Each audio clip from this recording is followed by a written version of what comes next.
My name is Bibi and I'm 32. Let me start off this story time by saying I'm super grateful for this platform because what I'm about to share is something I've kept under wraps for way too long. You see, everything remains anonymous here and I need that because revealing this story might put me in some serious trouble. But I just had to vent, and part of me feels like my story might be able to help someone, so here goes. As you have probably seen from the title, it turns out I dodged a massive bullet when I decided not to marry my fiancé, Miguel. And it all boils down to one person, my mother-in-law, Judith. I know that these stories tend to be a bit more on the anti-mother-in-law hate train, but let me tell you, if this woman did not treat me like complete garbage, I don't know where I would be in this life. And I am grateful for everything she did for me. Okay, enough sappiness. Let me get into it. At first, things were all sunshine and rainbows between Judith, my mother-in-law, and me when I was dating her son, Miguel.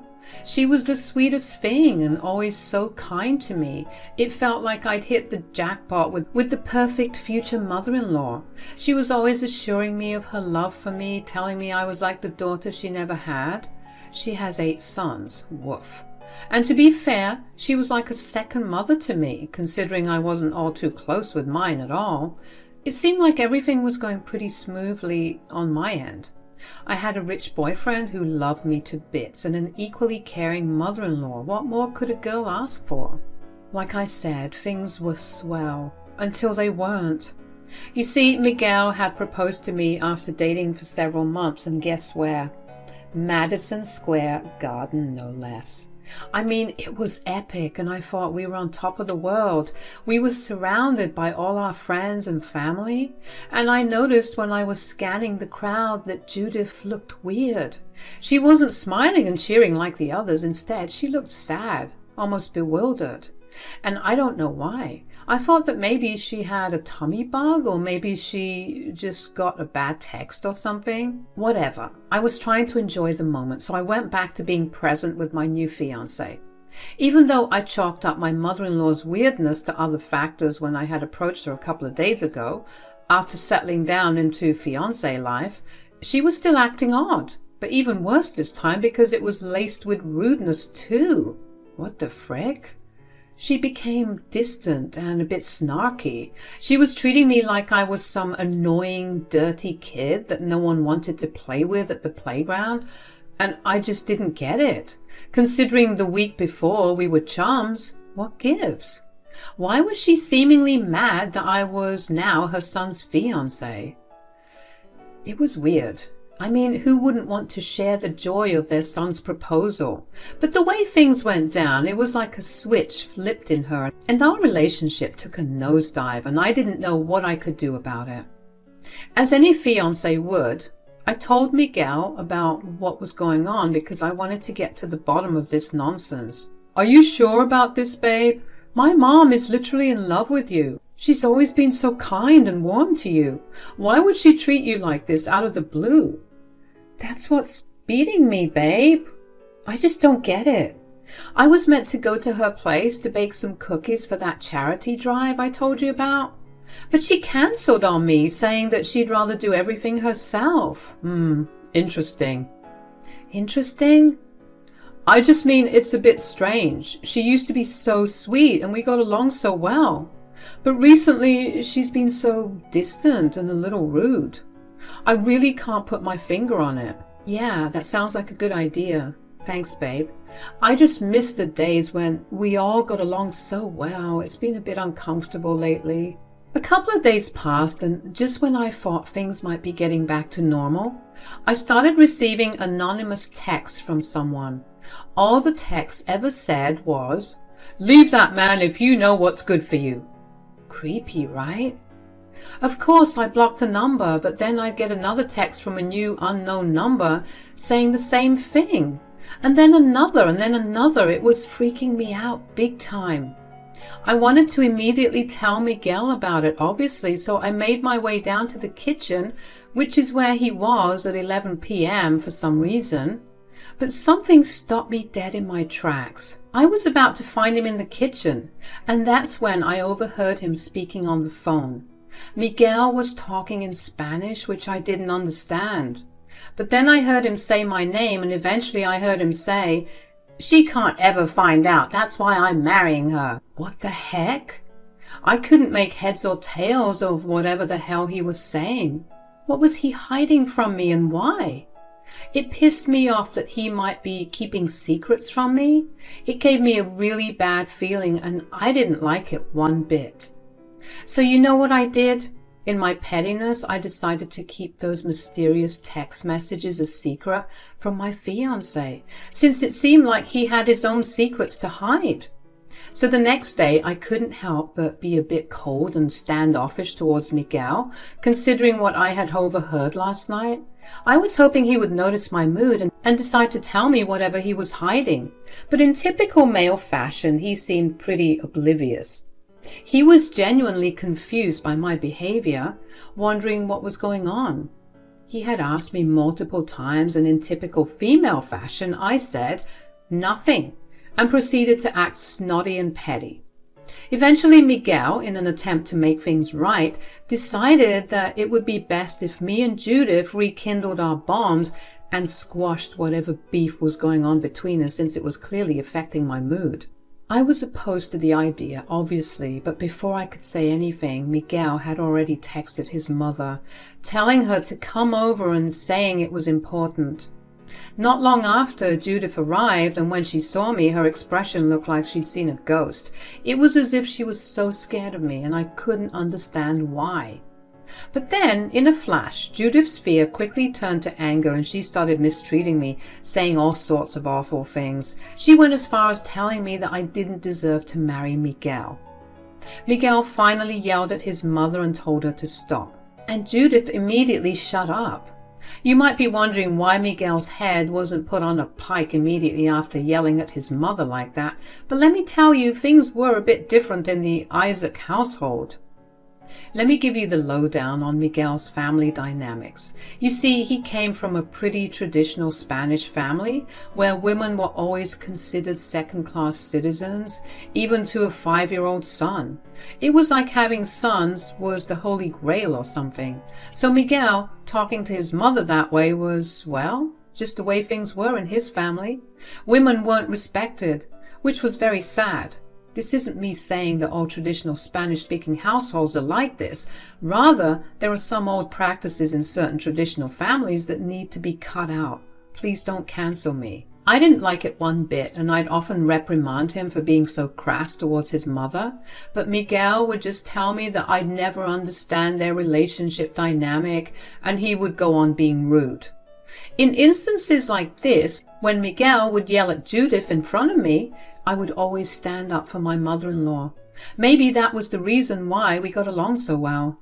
But this time, I didn't stand up for her. I know it was a rotten thing to do. I was angry, confused, and hurt by the way Judith had treated me in the past weeks, so I decided to get my lick back a little. But it didn't make me feel good, not one bit, even though she was doing me so dirty and treating me like a fake friend. Judith looked like she wanted to cry, so she mumbled an excuse about needing water and hurried to the kitchen. Feeling bad at this point, I rushed after her, putting my pride aside, because I still genuinely cared for Judith. This was also a good opportunity to corner her and get to the bottom of why she was treating me like a cockroach when I was supposed to be her future daughter-in-law. "Judith, can we talk for a minute? Are you okay?" "Why are you here?" "I live here. Stop being so rude to me. What the hell is wrong with you?" "What do you want, child?" "I need to know why you've been treating me so rudely lately, and why you never congratulated me on the engagement. It's almost like you hate me now." "Oh, get over yourself, Bibi. I don't hate you. I just don't care for you. You're not important, and you're not good enough for my son. You should just leave while you still can." "I think there's something deeper going on. You used to like me, and now it's like you can't stand me. What did I do to you?" "I just don't like you anymore. You're just not a good person in my eyes." "That's BS, Judith. I demand the truth right now." At this point, Judith's mask was slipping and she was getting a bit frantic. Instead of looking and acting like Cruella de Vil, there was a silence, and then she whispered, "You'd leave that man if you knew what was good for you." And that's when it clicked. Wait a minute, that sounds familiar. Those are the exact same anonymous texts I've been getting. It was you, Judith. Why would you do that? Do you know how scared I was? I don't know what's going on, but it's gone on far enough. Cut the crap. You what, Judith? Tell me, what the hell is all this for? Why are you treating me this way? I can't. Then Miguel's footsteps were getting closer to the kitchen, and we heard him say, "What's going on here?" I heard shouting, "Mom, I swear to God, if you can't control yourself, I'm going to have to ask you to leave." And just like that, Judith turned back to her mean self, yelling at me, calling me all sorts of names and bullying me. As Miguel promised, he escorted her outside the home, calling her an Uber to take her back to her apartment, and I was left there in the kitchen wondering if I was being punked. This family drama was getting more complicated by the second, and it didn't look like it was going to calm down anytime soon. I was scared of what that might have meant for my marriage. So the day of the wedding was quickly approaching, and Miguel, being a rich man who liked luxurious things, was showering me with gifts and buttering me up for the big day. I was still quite angry with him since he was clearly keeping a secret from me, but I didn't mind the gifts. In fact, I was starting to think that maybe the secret he was keeping from me was just a huge surprise he had in store for our wedding, and that I was being paranoid because his awful mother was treating me like crap.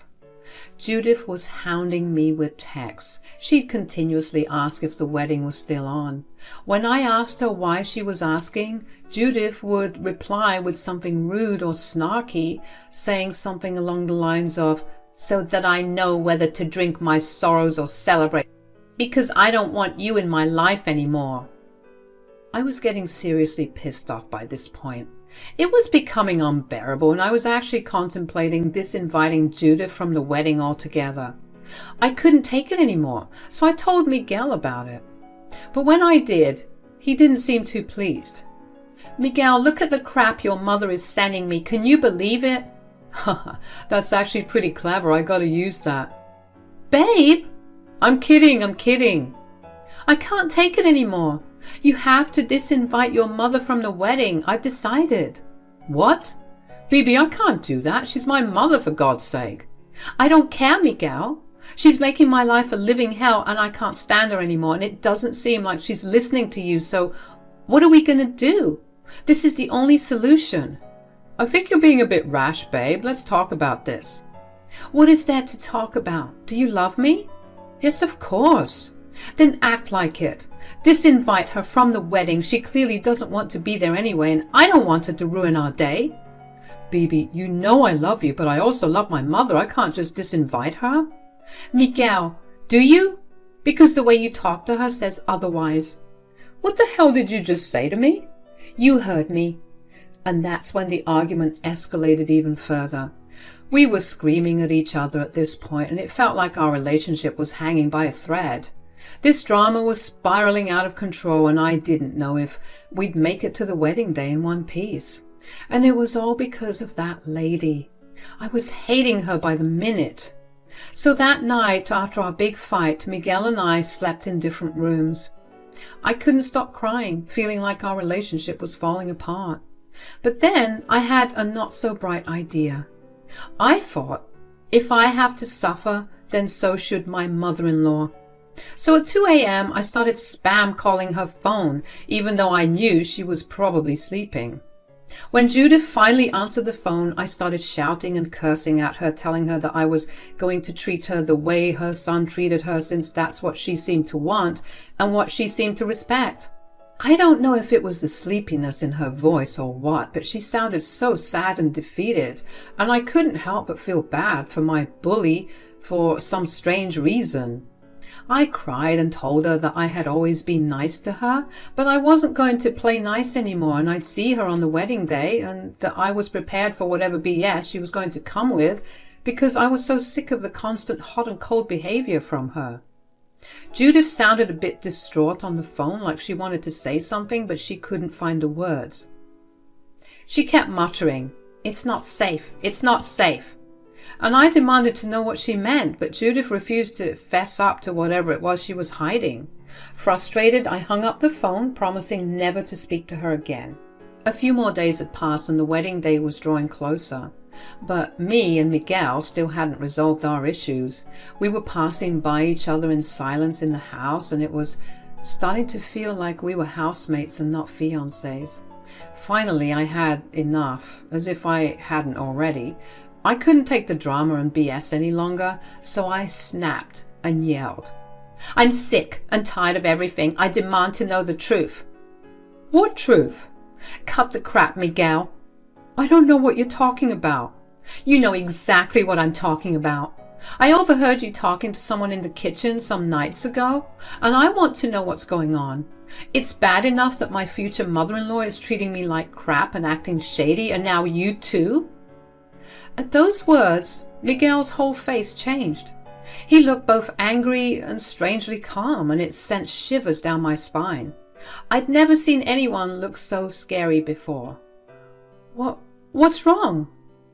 Miguel, now livid, accused me of eavesdropping on him and invading his privacy. Huh? I insisted how that wasn't fair, and he was deflecting, and I demanded to know the truth. But instead of revealing anything, Miguel just kept getting angrier, and he began breaking things in the house. And not just throwing things off the coffee table. He was smashing lamps against the wall, and the shards were scattered everywhere. I was so scared, you guys. I was stuck, frozen in place as I watched him destroy so many things in the house. And in that moment, when I saw Miguel's anger and violence, I knew that I could never marry a man like that. It was a terrifying realization. I couldn't live my life in fear and chaos. I slowly made my way upstairs, determined to pack some of my most important things and leave as quickly as possible. Miguel was so blinded by his rage and destruction that he didn't even notice me sneaking out of the house. I quietly got into my car and decided to leave, leaving the engagement ring on the bathroom sink. I was crying as I drove to my mother's house. I needed to make sense of everything that had just happened, but I didn't even know where to begin. As I was on my way to my mother's house, I decided to make a call to my mother-in-law, Judith. I needed to let her know that I had finally taken steps she seemed to have wanted all along, calling off the wedding. I was taken aback by how happy Judith sounded on the other end of the phone. She actually said that this was the best thing that could have happened. I was about to curse at her, calling her evil for being so happy at my downfall, but then she dropped a bombshell. Judith told me that she wanted to meet in a private park somewhere close to where I was driving to discuss something important. She told me that when I arrived, I had to leave my phone in the car, which was strange. I was reluctant, of course, considering everything that had happened, but my curiosity got the best of me. I needed answers about why she and Miguel had been acting so strangely and why they were trying to drive me to madness. So I took a detour to meet her in the park as we had discussed. I waited for about 30 minutes or so, and finally Judith appeared wearing the biggest smile on her face. She told me that she was so proud of me, leaving me completely confused. I really wanted to throw hands, but I decided to be classy, so I demanded an explanation instead. I told her that this would be the last time I would ask her this, warning her that I would leave for good if she didn't spill the beans, and that's when Judith began to unravel the truth. "Baby, you have to understand that everything I did to you, I did it for a reason. Miguel, oh God save him, Miguel is not a good person. Ever since his father died, we've been through hell trying to survive. We busted our asses trying to come to America. But it wasn't easy. My sons turned to a life of crime, and Miguel, being one of the youngest, was the most impressionable. Whether it was stealing, committing fraud, selling drugs, or becoming pimps. My sons have all done something terrible for the sake of money, and I don't like it one bit. But Miguel, I think he's the worst of them all. He's so ruthless. I tried my best to steer them towards the right path, but they kept choosing crime." My jaw was practically on the floor. Miguel doing crime? Is that where all this money was from? The reason I was so mean to you, Bibi, was because I wanted you to leave him before it was too late. You see, I know Miguel was planning on doing something terrible to you because he's been married 3 times before and all his wives mysteriously died on their wedding night. My heart sank at her words, and my mind struggled to process the horrific revelation. This was beyond anything I could have imagined, and I felt all my hair stand on end. I demanded more details, needing to know everything. Judith's confession had unraveled a dark web of secrets that had entangled me in ways I couldn't understand. I sat there, stunned and horrified, as Judith continued to reveal the nightmarish truth about Miguel. She explained that she suspected that Miguel's crimes were far worse than she initially thought. All 3 of his previous wives had tragically died on their wedding nights, and it had always seemed suspicious to her. It wasn't until the last marriage that I realized it couldn't be a coincidence. Miguel must have been responsible for his wife's deaths. I've been so scared, Bibi, but I wanted to save you before it was too late. I couldn't properly confront Miguel because I was afraid of what might happen to me or you or anyone for that matter. He's so unpredictable. I know you've only been introduced to kind and composed Miguel, but I'm telling you, he's much worse. I didn't want to tell you the truth over the phone or through text because I believe Miguel has all our phones tapped. That's why I told you to leave your phone in the car. She went on to express how sad she was for the way I had found out, but she was relieved that she had been able to save at least one of the many girls Miguel had undoubtedly hurt. I was left speechless, unable to comprehend the depths of Miguel's dark secrets. Judith begged me to pack up everything I knew and loved and move far away, just in case Miguel tried to find me. I revealed that Miguel had become violent back home, which is why I left him behind, and Judith wasn't surprised. She told me that he had always been a violent person, and it was only a matter of time before he turned that violence towards me. 3 years have passed since that day, and I have not heard from Miguel or Judith again. I was relieved to have escaped, but I'd be lying if I said I wasn't still haunted by the memories of everything. I couldn't let Miguel continue to harm innocent women, so I decided to take matters into my own hands. I penned several anonymous letters talking about his dark past and warning other women to stay away from a man who fits Miguel's description. The letter was posted in tabloids, newspapers, and on various online forums. My hope was that it would reach the eyes and ears of potential victims, preventing them from falling prey to his deceitful schemes.